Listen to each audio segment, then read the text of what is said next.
Okay, it's 6:30. We'll go ahead and get started. Can you call the roll, Paul? Megan, Brian, Brooks, Here. Rob, Michael, Barb.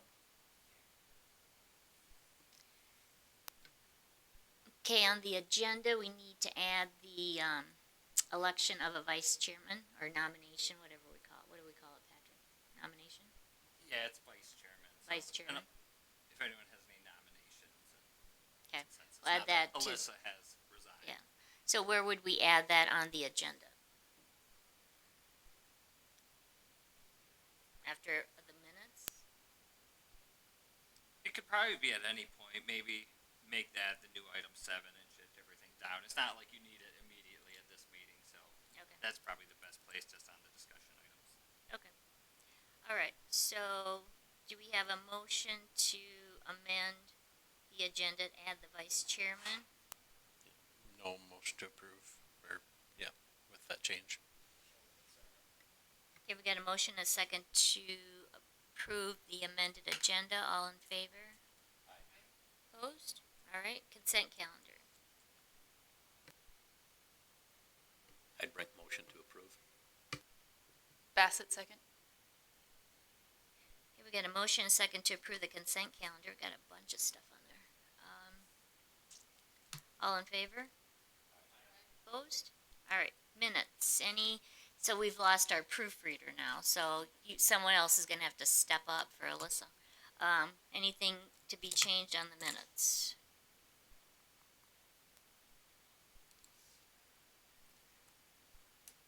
It looked accurate enough to me, so I'd make a motion to approve. No. Shoneman, second. Okay, we got a motion, a second to approve the minutes. All in favor? Aye. Opposed? All right. Now is time for public comments. If anyone would like to address the commission. All right. We'll move on to election of a vice chairman. Alyssa was vice chair. They would run the meeting in my absence. So do we have a nomination for that? Well, I would like to nominate Brian Heidbrink for that position. Shoneman, second.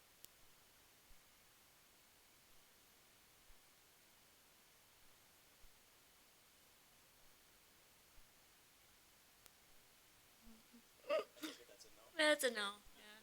Although Mayor Buck is trying to get, we went from, was it 50 to 75 now, but Mayor Buck is all over this and he is trying to get you an increase because he said, you guys do a lot of work, so he's on it. Brian, it's more of a prestige thing. Oh, yeah, yeah. That is, Bragg, yeah, yeah, yeah. Okay, we've got a nomination, we got a motion, a second. All in favor? Aye. Opposed? Did you hear that train coming down the track? Yeah. Thank you, Brian. Appreciate it.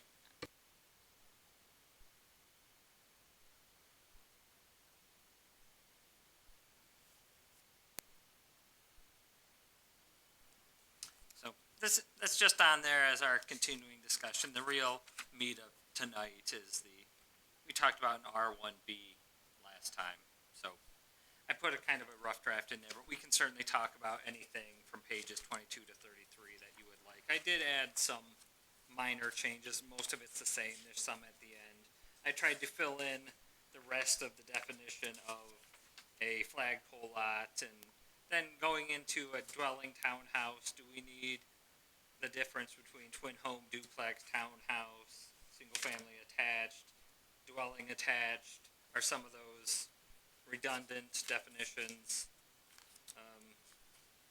Yeah, mostly our kind of next steps on our overall look at things is probably the zoning districts themselves. Do the uses make sense? There's a lot of talk about data centers and that kind of thing. Is that something we want to, not to, poke the bear too much, but right now our zoning ordinance is ambiguous. If I had to interpret it one way, I probably would interpret it slightly different than the way the city of Sioux Falls did, but that's of course more. Is that something we want to address? Those kinds of things, since that is something that is a heavy topic of conversation.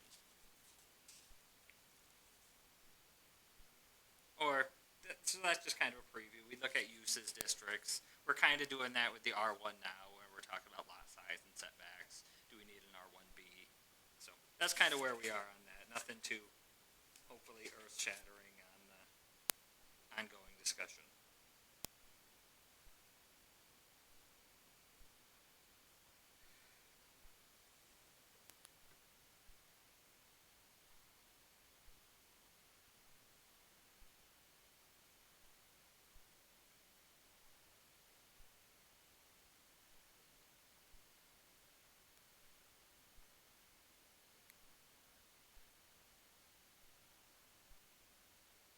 So we are at the first meeting of the year. Maybe we'll just recap. So we looked at the definition of lot, since everything in the zoning code comes down to lots.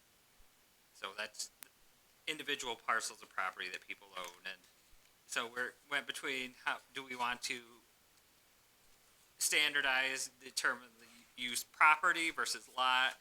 There's property is used 112 times in the code, and lot is used 755 times. So do we want to sync those up because they essentially probably mean the same in most situations? Then we talked about how we want to define yards, especially the front yard. Then we kind of settled on the last example about on page 26, where it would follow kind of the parallel line to the closest point of the front of the structure. And in most cases where you have a rectangle on a rectangle lot, that's pretty simple because you just draw the line across. But where you have a Z lot, it gets a little bit more complicated. So we just wanted to try to come up with a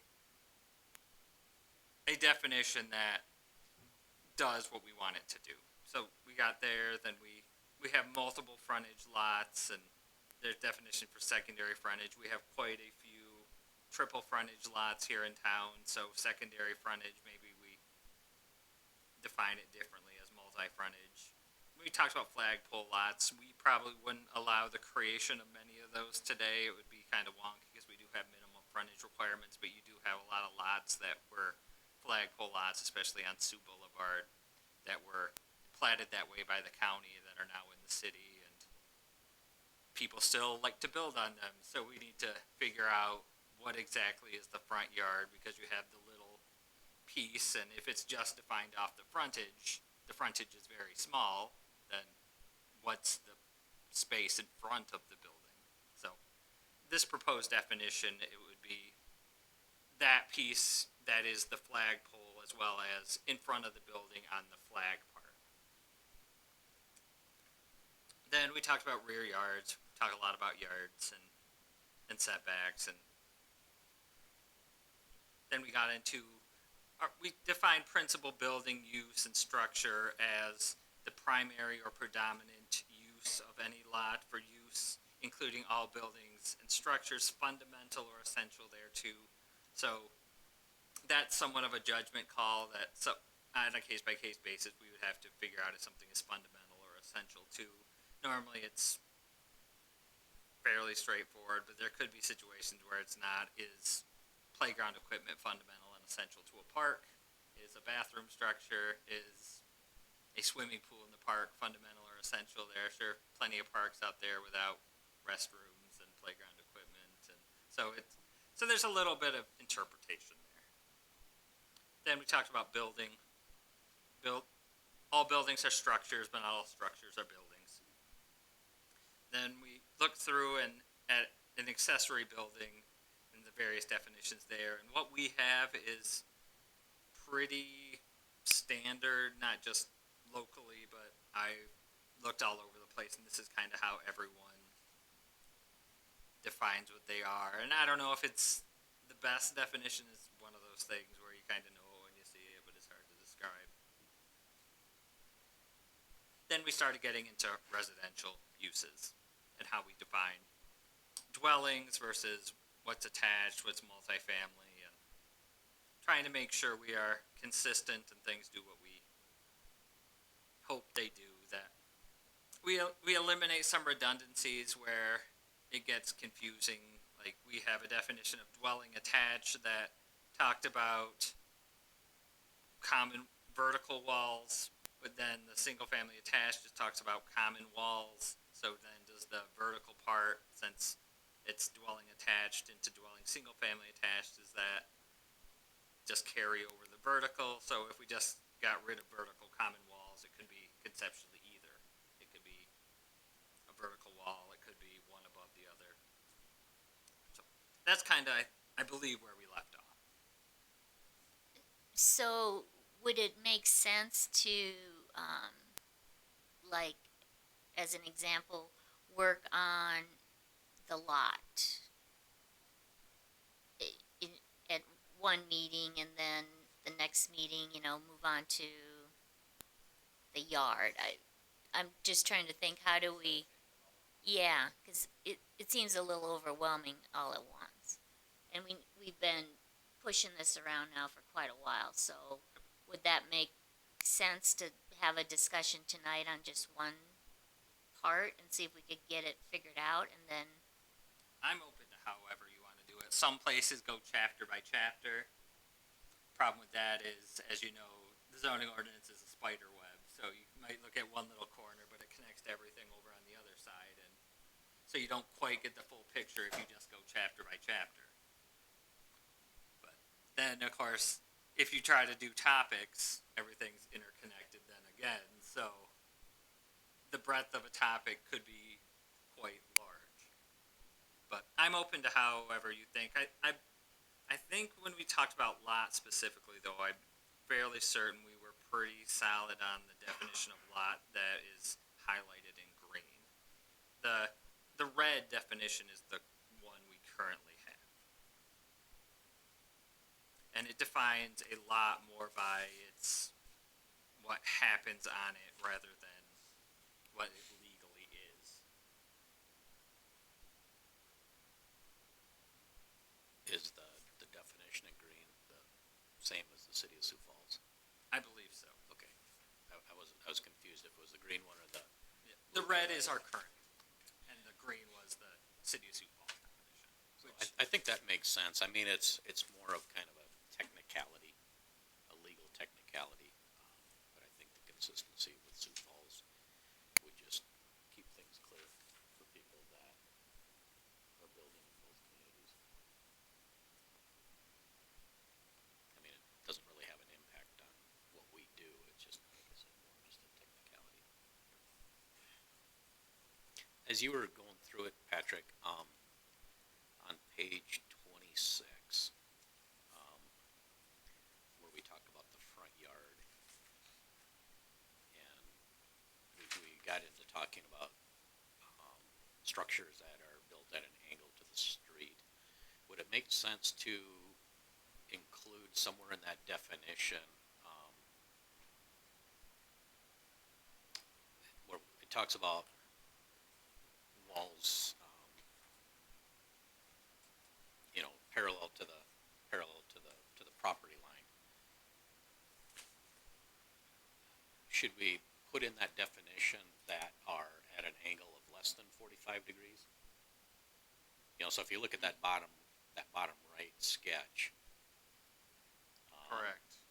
If you look on that bottom right corner, well, does the front yard stop at that corner? Does it stop at the next corner back? Because both of those angles face That the little street. hitch kind of in the middle. Yeah. So maybe we should put in our definition, if it's at an angle of less than 45 degrees, then it's included. If it's greater than 45 degrees, then it's not included. And then obviously we're going to run into problems where we have a curved front lot, but hopefully that'll at least clear up some of the questioning. So when you do get those funky shaped buildings on funky shaped lots, it could generate a fair amount of staff discussion about what exactly is the front yard on that building when they start. The more design you put in the building, it becomes more difficult for zoning. And if we can sync them up and have it do what we intended to do and make it clear, that's our preferred approach. And as we're starting to get into like these Z-shaped lots and, you know, I think we're gonna start to see more and more of that.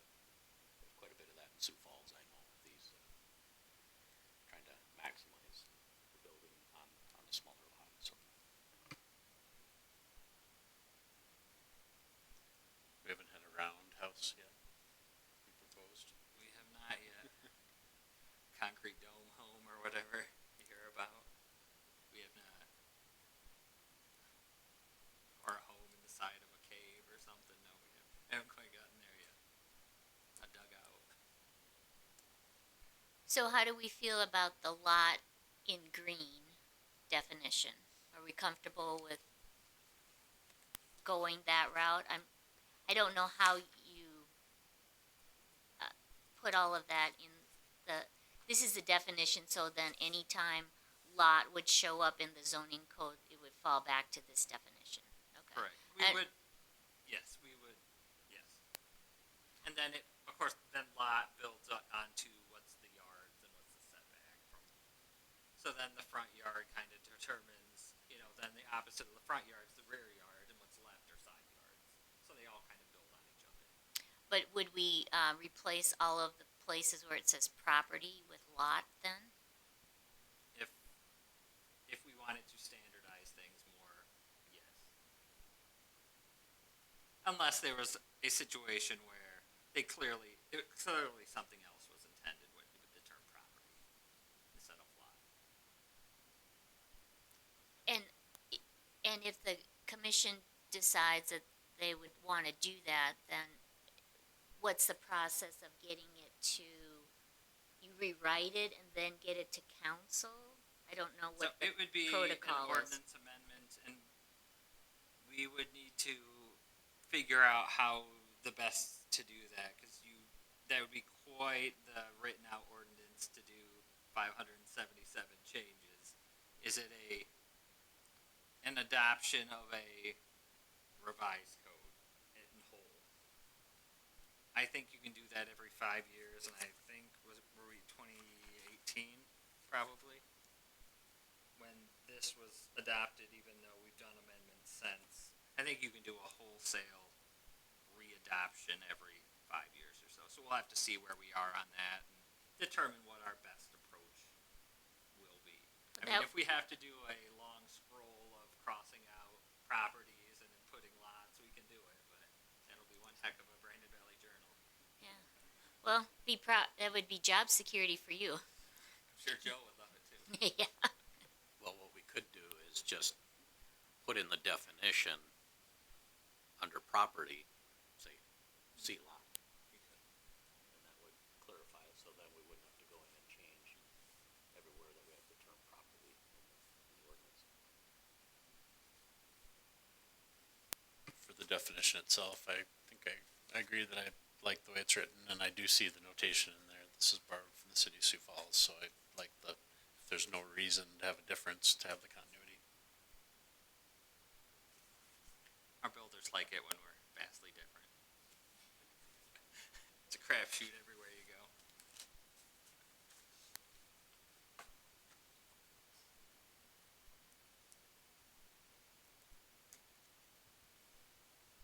Okay, so then what is the next thing we need to talk about? The property line? Or is that just kind of fall in place? So we've talked about most of this stuff before. It's just kind of a carryover as the discussion goes on. Really, kind of the new-ish stuff is more the stuff about the dwellings. We talked a little bit about common walls were the big thing we talked about. So we have the definition of dwelling attached that specified vertical. And then you have single-family attached dwelling, which seemingly dwelling attached would feed into that definition. It talks about common walls, since you can't have a single-family attached dwelling without a dwelling attached. So does that default everything to we only allowed vertical walls? 32. So it's just, so there seemed to be some understanding amongst this group anyway, that we wanted the option to both, if you want it to be a vertical wall, great. If you want it to be a horizontal wall and you have one above the other on the same lot and someone owns both and you rent out your above unit, then we should provide that option too. So that's what deleting vertical attempts to do. And then for some reason we had a single family attached to two or more, so it would seemingly require a three to be a single family attached if you kept it as a single family dwelling attached to two or more other ones. So I don't know if the intent was a duplex is a single family attached as well. So should it just be attached to at least one other one?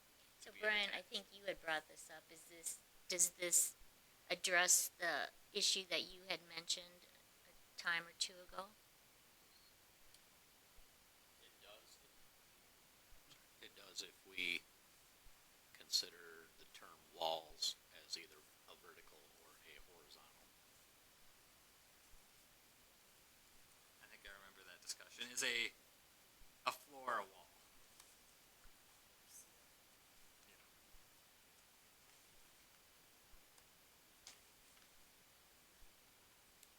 Does anybody know how they have this in Sioux Falls? Because you said that some of these properties are occurring in Sioux Falls,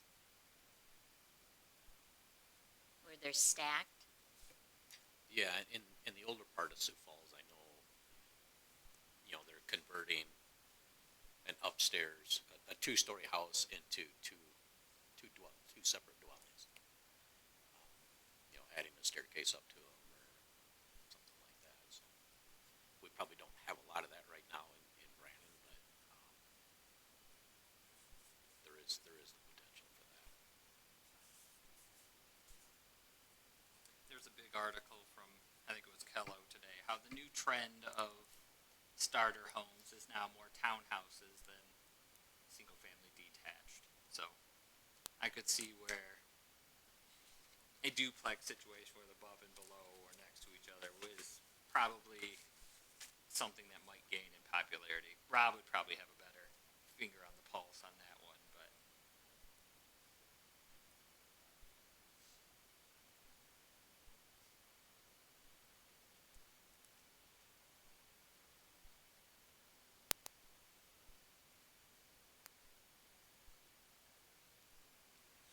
Well, I think this occurs in the cities. I know Marceau's son Chase lives in Boston, and that's the way they have the main floor, and then up above them is another family, and there might even be a third level. So it's probably just moving our way at some point.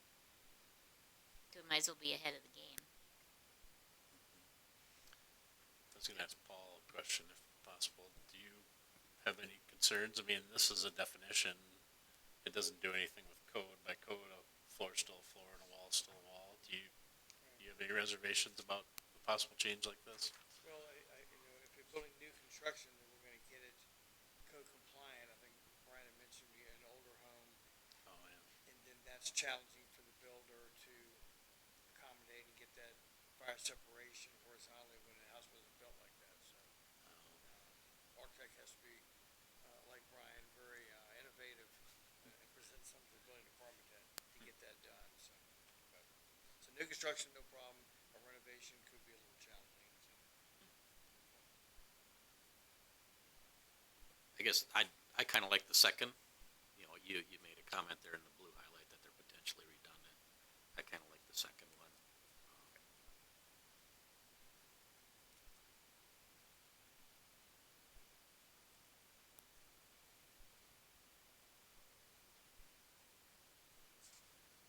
I will make a note then. We'll get rid of the dwelling attached and favor the single family attached dwelling. I think they were aimed at the same thing. My guess, if I had to guess, would a single family attached to two or more, at one point we tried to distinguish between single family attached and twin homes and duplexes for some reason, but that never quite made it into the uses in the code. Because we just rely on attached. We don't have dwelling twin home anywhere in the code as a use, as far as at least that's what my recollection of it says. So then on page 33, if we move down, what needs to be determined there with those definitions? did we want to specifically, it makes more sense if we keep the second highlighted definition from page 32, because it specifically talks about duplexes, twin homes, and townhouses. If we wanted to keep those as defined things, or if we didn't, it makes sense if we wanted to keep them. Just we have a lot of flexibility with the code. If we wanted to add some images, we could have some nice images of a twin house and a duplex, and we can do some graphic work on the definitions as well to make it. But it makes sense, especially with ones, if you have half of it on one lot and half on the other. It makes sense. It's a little bit of a different situation. So, I think they make sense to keep all of them if we keep the second from page 32. Okay, so that's what I was gonna ask, is you're talking about having the dwelling single-family attached as one definition and these as other, so all of these things would be types of single-family attached, but yeah. It's probably not, critical for the code, but I think it helps people get a understanding if they were to read through it, because people would know what a townhouse is or a twin home. Maybe this term single-family attached probably is a little bit of kind of more of a zoning technical word than a townhouse or a twin home. And having those in there will probably help people better understand. Is everybody in agreement with that? Okay. I like the term single-family attached because that's the term that we use in R1, R2, the R3. And then in those, we say how many, 1, 8, or is it 16, I think. So I think that would be the correct term to use as kind of an all-inclusive for, duplexes, twin homes, townhomes.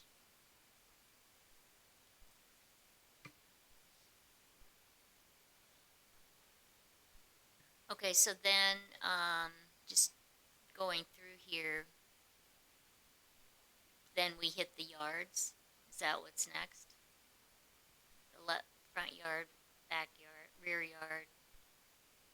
Do we have any guidance there? There's different pictures. Do we need to add more teeth to our front yard description? I know a couple meetings ago we had that issue where the front door was on one side, but you kind of access the property from another side. Which side's truly the front yard versus the side yard?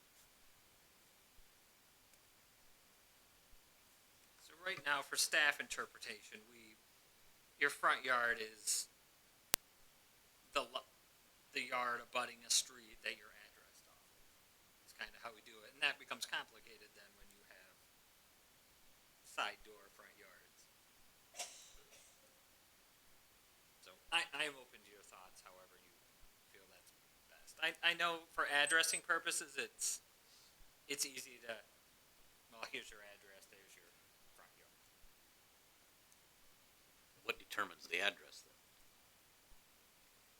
The orientation of the house and where the front door is. The front door. So it's based on the front door, not necessarily the sidewalk approach to the lot, I should say, instead of using property. In that case, we did have, there wasn't the door necessarily to the front, it was kind of side, and then a path came up to it, and that made it complicated.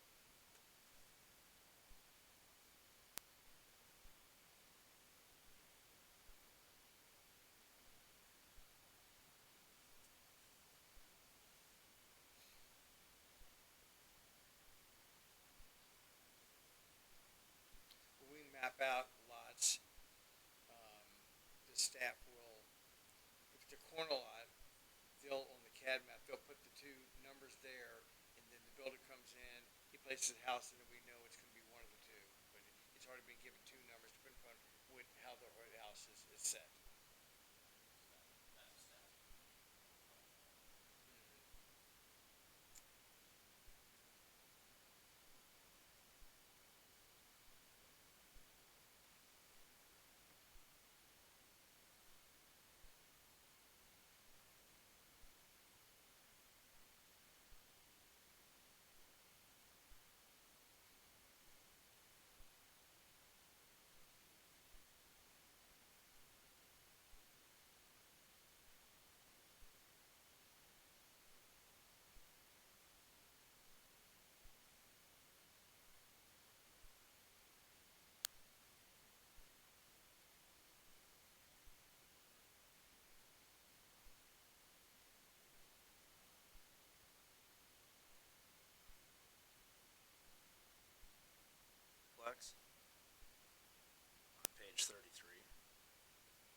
single-family attached dwelling consisting of two dwelling units joined by common walls. Both dwelling units are located on the same lot. Could that be a twin home though as well?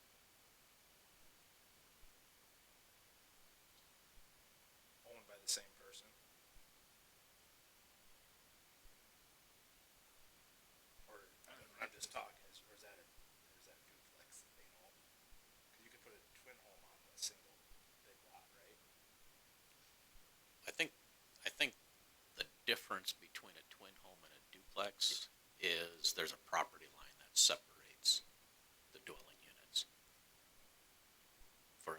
For a twin home, whereas a duplex, there is no property line between them. Right?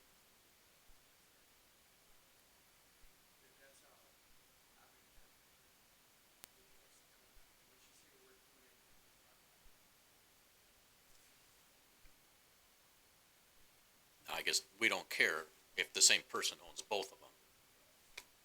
If there is a property line.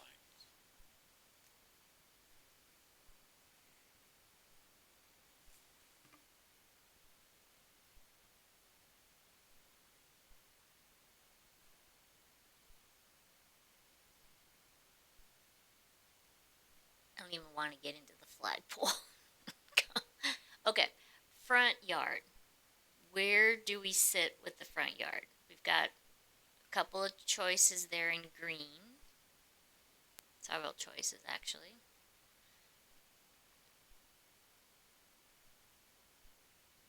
Let's see if we can get the front yard nailed down, at least.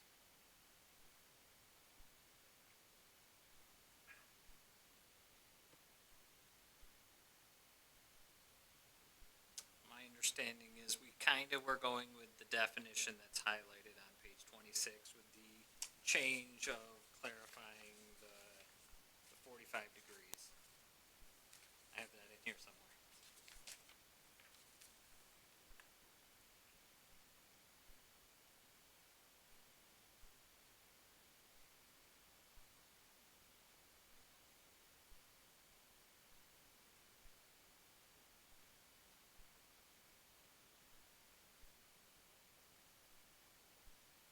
So then, if that's a solid definition of a front yard, then maybe we'll look on page 28 at rear and side. Is that, it's easy when it's a rectangle house on a rectangle lot, but is that kind of your understanding of what a rear yard would be based on the back line of the house, and the side yard would be everything in between? Do you see it as the side yard, especially from front to rear, or do you see it kind of those spaces where they would overlap as being kind of a hybrid thing?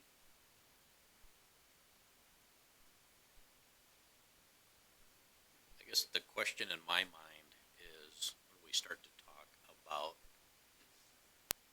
side yard setbacks, not necessarily for the building, but for other items like parking, decks, things like that. So, for example, if you have parking lots, if we say, parking cannot be in the side yard setback, well, but it's allowed in the front yard, does that mean they can go right up against the property line? If it's in front of the building or if it's behind the building, then they only have to be set back in that little stretch on the side of the building. Or does that extend the full depth of the parcel? Or if they have a deck, and we say, well, decks are allowed in the rear yard, can they build that deck right up against the property line? Because we don't say it can be built in the rear yard with a rear yard setback, but we don't say it can be built in the rear yard with the rear yard side setback. So if we limit it to that sketch on 28, we could have some conflicts.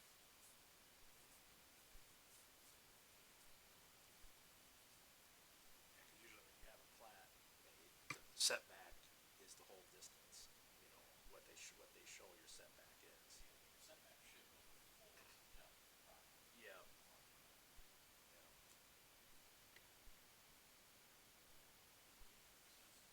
Yep.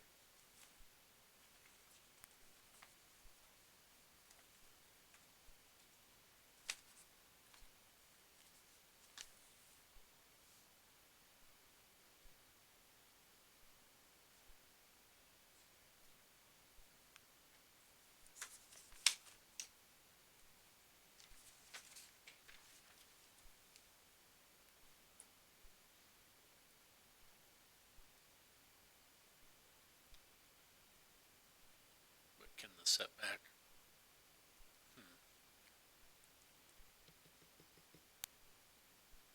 But the setback based off a yard is different than the, I see where you're getting at, that's complicated with the side yard, because it doesn't seem correct to call all of that, looking at that page 30 sketch, side yard, because, that makes the front and rear yards very small, but Would it- Required side yard, not in the side.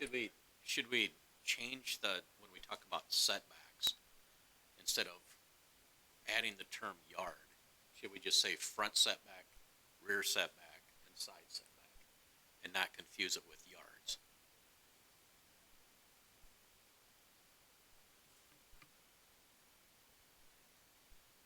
It's like when we come in for a permit, I don't go to Paul and go, what's my side yard setback? I just go, what's my setback?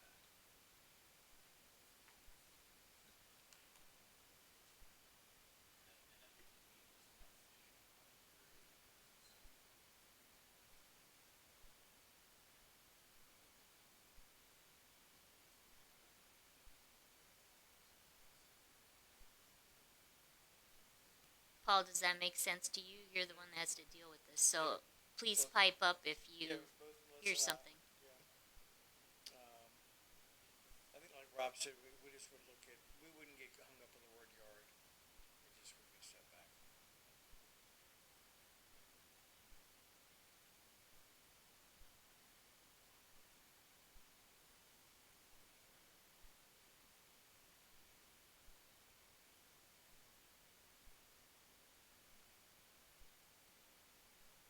Okay, so let's see, after that, it's principal use. And that gets down to fundamental or essential there too. 'Cause it's one of those things where we all kind of know what the principal use is of the lot, but how do you define it when some lots have more than one principal use on it? Before it was subdivided, the lot with Kingbird had 6 different retail uses on the lot. So some uses there are more than one principal use on the lot. So that's why the fundamental or essential there too. It's the use that you look at the lot. That's what you know the use is. The accessory use is those things that are nice to have with it, but not necessarily fundamental to it. Like you can have a house without a garage, but it's sure nice to have a garage. So the garage is the accessory structure to the house. So it's a little bit of interpretation on our end, just because I'm not sure if someone has a better way to define it. We certainly can, to make it less staff figuring out if a playground set is necessary to a park or not. But it's, unless you rigidly define every possible use, it's hard to say, park must have X, Y, and Z things. And I imagine there are probably some zoning codes that do that. Fundamental or essential things to a park are these things. Depends on how much in the weeds we want to do that, or if we just want staff kind of take our best whack at things. And most times it's straightforward. It's the 1% that comes in that's we have to think through. I don't know that we would define it more without creating other problems, so I'm fine, if it doesn't create a burden, I'm fine with staff having interpretive authority on those things.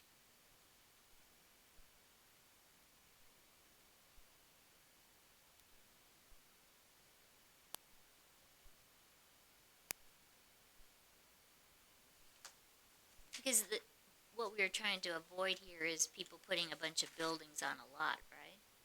That's why we identify the principal use and then what can be added onto the lot.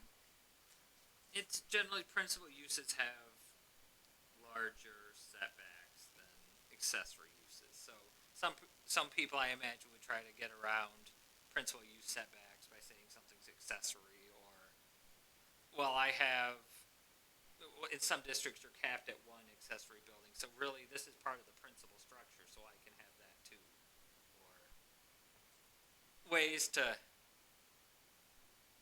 try to get around the code. It doesn't come up all that often.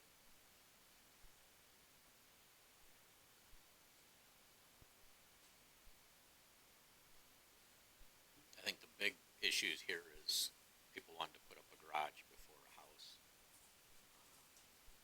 on a lot, or an accessory structure before. Or like a fence on a bare lot, or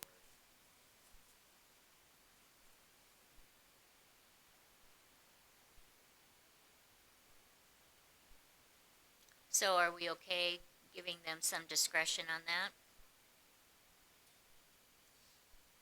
Okay. So then where else do we need to go? The building definitions? Is that next, or I'm missing something?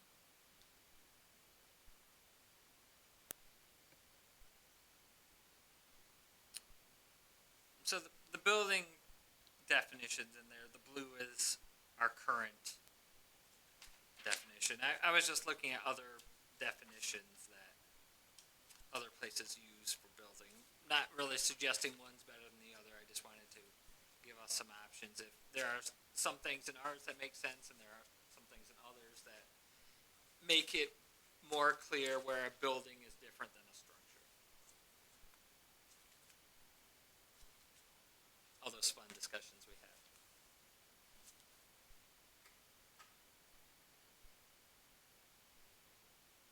Well, didn't this come into play when we were dealing with that deck that was in the setback, and then they wanted to enclose it? And is that a building or yeah?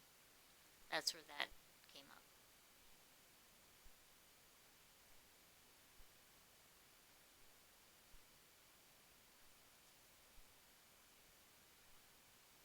And I think that one's kind of important because council could not see beyond that. They couldn't. At least I felt they didn't understand that that was going to be a room, which is different than a deck in the setback.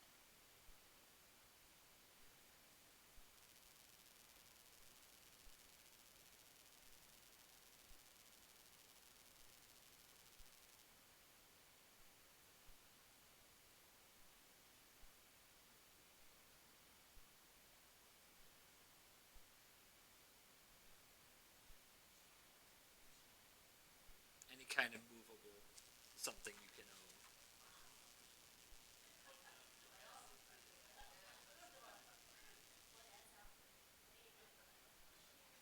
It is an old English legal term.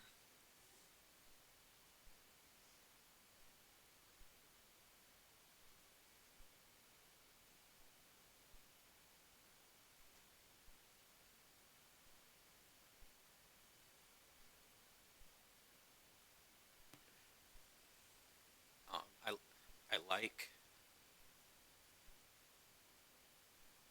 structure is kind of a all-inclusive term, but the building, I like this where we're trying to better define that to anything that has a roof over it.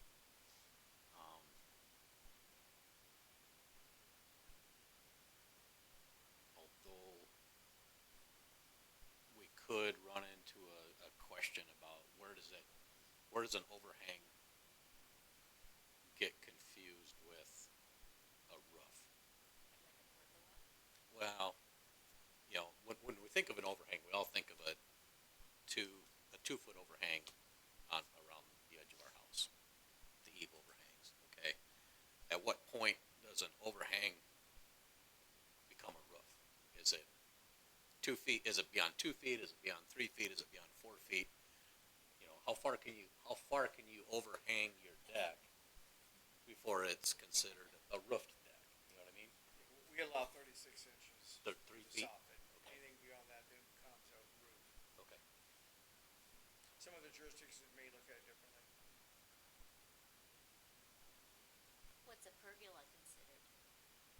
That doesn't really have a roof. Structure, yeah, and attached to, but mostly there's a beam. I mean, you can do it different ways, independent or attached, but we So we deck with a pergola over it attached to a house, at what point does a pergola become a roof? Is it based on a percent of openness?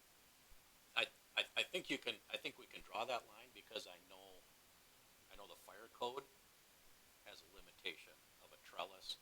Once it becomes a certain percentage of openness, then it becomes a roof. So I think if we base it off of, that same type of an interpretation. Then we're on the same path. Yeah. And I'm saying that if it's a sprinkler building, where would the trellis have to be sprinkled?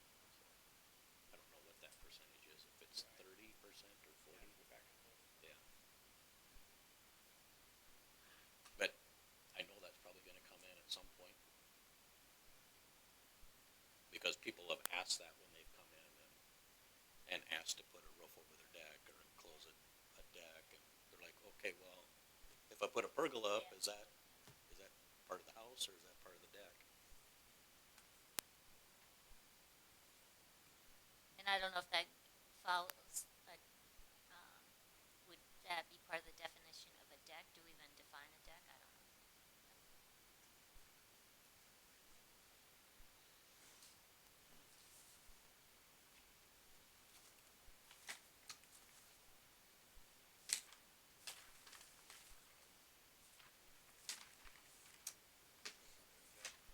I don't imagine we have an actual deck definition. That does not. Yeah, we don't. Familiar.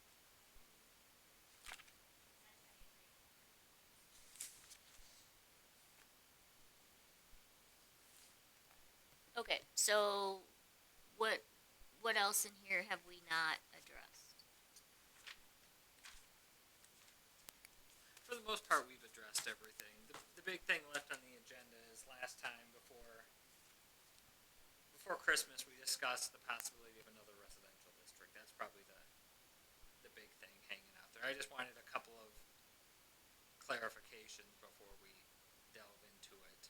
I just don't want to create something that's going to be redundant, or I'm trying to flesh out the purpose behind it so we can better write it. So that's kind of that discussion. Was that Mike that proposed that? Put your mic on, will you? I believe the reason why it came up is because of those two lots over in Twin Rivers, and I think we were trying to look at it a different way, maybe make it R1B, if you wanna call it that, to let it be less frontage, but have the same setbacks, I believe, of what we were going after, to a point. And I think it was to deter everyone making developments R2 as well. And part of it being the uses, I Yeah, think, the too. The uses like R1, protect the. yeah. How likely do you think that is? Is it something that you think we need to deal with? Or, as Patrick said, is it just gonna be waste of time? I don't want R1B then to become our default R1. Kind of like how R2 kind of overcame R1 as kind of the default. I was just trying to think through. Most places that have levels of R1, it's because lot sizes 50 years ago were different than they are now.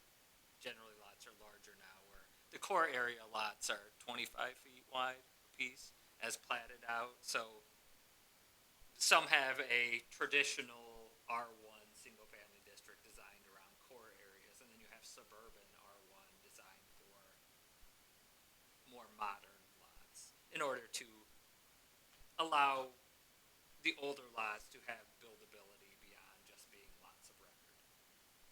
So that's where some do that. I'm just trying to flesh out if the point is to just have smaller frontages on R1. Developers are going to, Rob probably knows this as well, they're going to default to whatever gives them the most flexibility. Well, that's what I was gonna say. So would they just default to R1B because they can always make the lot bigger? Well, that's why I think they're defaulting to R2 right now, is because then they get their 60 and they gain their lots. And then, well, it's like you said, they were smaller way back in the day, and then they went up to 100 feet wide at one point in time, or maybe even wider. And now they're back down to 80 for R1 because they go to their minimum. They have to. They don't, unless if it catches up on a lot and they go, oh, this one's going to be 95 or whatever. I just don't like. I've said it before. I just don't like seeing R2 everywhere. I like at least a little bit bigger, wider lots at some places. I know they have their purpose. I just don't like seeing it all. And I think Brian said one time is a percentage. If we could somehow, if someone comes in with a development to say you need this many percentage of R2 to, or if you have this much R2, you need this much R1 on the backside. If that's how they're going to approach it at us with R2.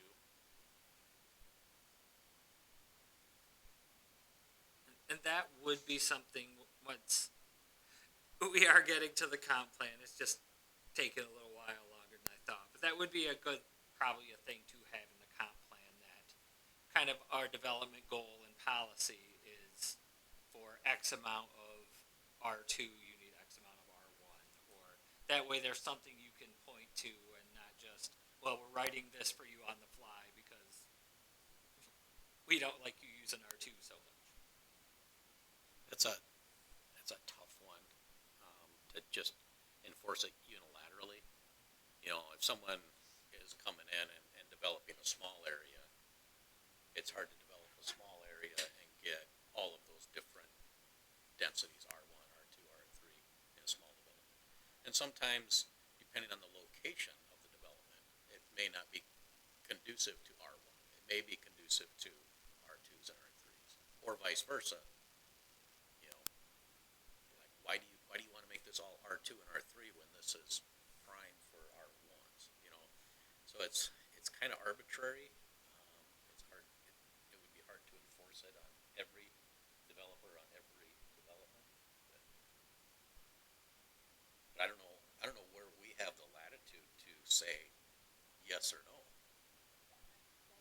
That was my question. Can we kick it out if you don't like how it's? We have to an extent before where we said we'd like to see R1 here. You know, it was like Chestnut. What do they call it? Chestnut Ridge, or what's that called up there? Against Redwood and Chestnut on the corner there. I think they came in at, I don't know what they were in R1 at first. We said we'd like to see business on that corner, or neighborhood business, I think is what they zoned it as for now.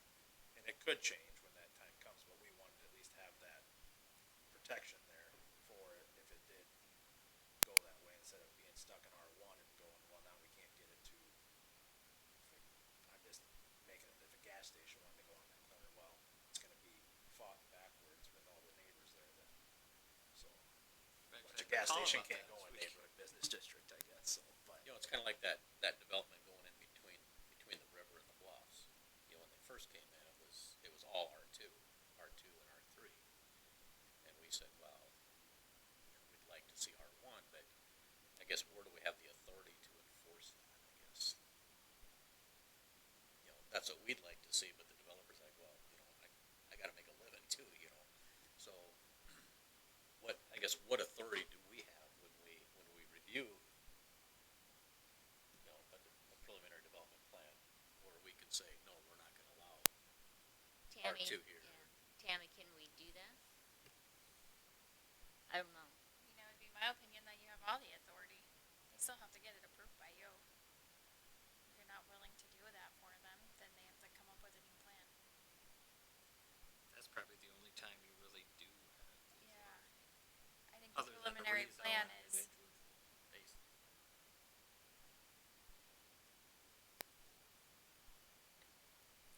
Yeah. Getting, Leave it how it is for now, and then, like, if you say we have a little bit of authority to say something, they don't like our opinion, they don't like it, I guess. yeah, I can see how the discussion about the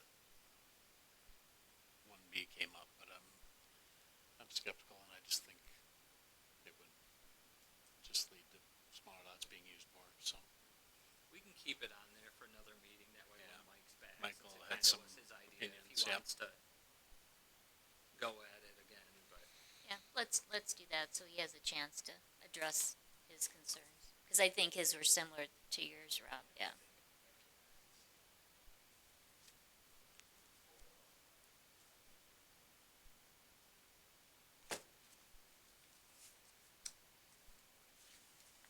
Okay, so we'll move that on to next meeting.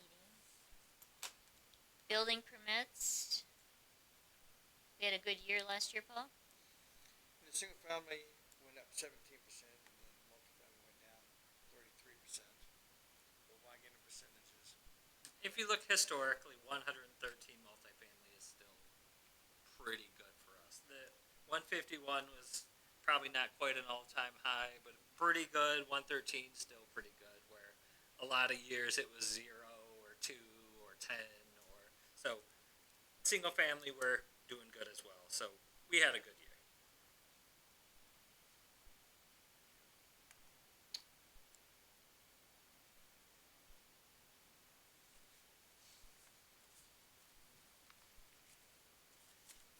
I don't know if it needs to go up for discussion on, not today, but for a future meeting. I've noticed on those new apartments over in Aspen Ridge, I don't know how the parking's figured on those exactly, but it seems like they're starting to overflow onto the side streets there already. And I don't know if we need to relook at how much parking we need for apartments, if we should be pushing more or not, because I've been driving by there in the evenings, just going to our shop in Valley, and there's quite a bit overflow onto the side streets with those apartments, and I don't know. I'm glad you brought that up because I was going to bring that up as well. And I've heard rumors from people, and here again they're just rumors, that they only allow one spot per unit. It depends on the number of bedrooms. It's a very calculated scenario. But is So it, It's an intensive review. is that something we need to reconsider if we're seeing that enough parking is not available? We can. So the way we looked at it, it's all one lot. So we looked at all the units that they told us would be there, the ones, the twos, the threes, the studios would count as the ones. Then we multiplied it out by the number, and they met the number. So now the conversation is, with experience, is that the right number? We can certainly talk about it moving forward.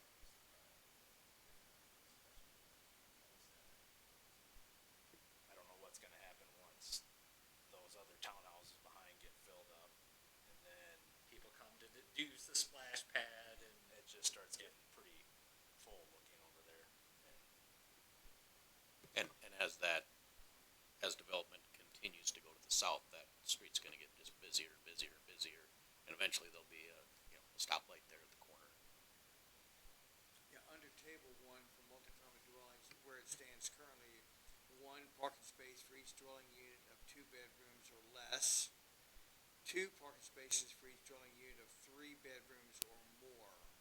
So that's the paragraph you guys would have to, or ladies, would have to adjust. you could have a 10-bedroom apartment and only need, was it 3? 2? It's 2 spaces for each dwelling unit of 3 bedrooms or So- more. Say that again, so a one Yeah, bedroom is only one? One parking space for each dwelling unit of 2 bedrooms or less. That 2 seems- parking spaces for each dwelling unit of 3 or more. That seems really light, cause if you look at even a one bedroom apartment, if you have a couple living there, that's 2 cars.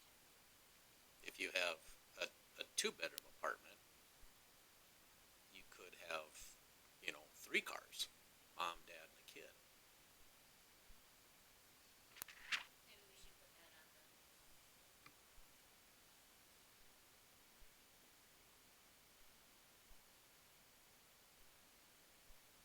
Now, the builders certainly won't like that. Since when you do get into that table, so that applies to single-family attached row as well. That defaults that into multifamily on that table. So if you have a row of townhouses, we would use townhouses are the hot thing that people are building, so that will probably impact how some of our developers approach current and future projects. So The difficulty with using that same application is typically when you think of, single family dwellings, maybe duplexes, they are typically on a back street. And so there is available parking on the street. Now, when you talk about large apartment complexes, they are typically up against a busier street. And there's not as much room for that on-street parking to be available. there may be some way to rework the table if you wanted to treat single family attached differently, since a fair amount of those probably do have an accompanying garage. Maybe that's a different number, but right now it's all kind of lumped together. So maybe they're a single family attached with associated garage versus not, or we have a lot of room to sort out the table. Well, and we don't want, it's always the balancing act. You don't want to discourage development, but on the other hand, if you're actually living in those places, you want to have someplace to be able to park without having to walk a long ways. I mean, that's just, so, yeah, we could balance that out. And when we're seeing these larger developments again with the transition of housing, you want to protect the next step down in density that's near them and not force a lot of people to try to park on those streets if possible.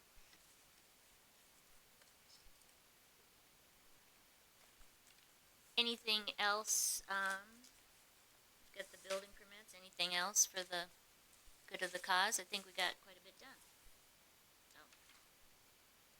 71 million, close to 72 million total building permit valuation in 2025. Most communities would kill for that. Yeah, we're pretty fortunate. Yeah, pretty fortunate. Okay. All right, if there's nothing else, I'll call for a motion to adjourn. I'd bring so move. All in favor? Okay, opposed? All right, thank you, everybody. And again, I do want to thank you for your 7:34. continued attendance. You guys are really loyal, and I appreciate that. Okay, We are adjourned at 7:34.